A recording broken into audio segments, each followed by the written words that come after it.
Our 11th vice president was a man motivated by how history would remember his name. Here's Robin Hamilton to tell us whether or not he succeeded. Hi, Laura. Well, George was a young man of privilege who wanted to be president someday.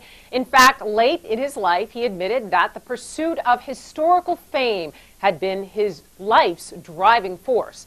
Now, George moved up the political ladder quickly, though he never stayed in one job for very long.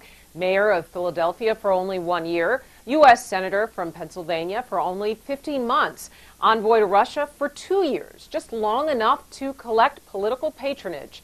His enemies considered George, quote, below mediocre as a public man and one whose political ambition greatly exceeded his political energy. Well, despite such opposition, George was put on the ticket with presidential candidate James K. Polk, and in 1845, George became vice president of the United States. Now, George went to Washington optimistically planning to run for president in 4 years, but George was ignored by President Polk and countered by his political opponents in Polk's cabinet. So he left D.C. after 4 years, and he left an embittered man, his presidential ambitions crushed. He feared that history would never remember the name of George Dallas.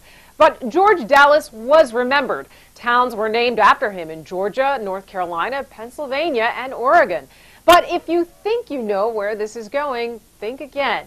Many people believe that the great city of Dallas in the great state of Texas was named after our 11th vice president, but there's a problem with that.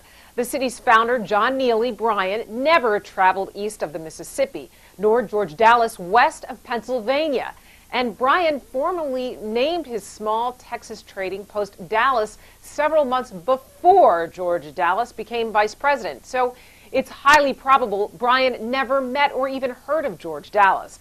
The irony of George Dallas's life is that while his name lives on in history, it's probably for the wrong reason. Live in D.C. with your D.C. Connection, I'm Robin Hamilton. Back to you.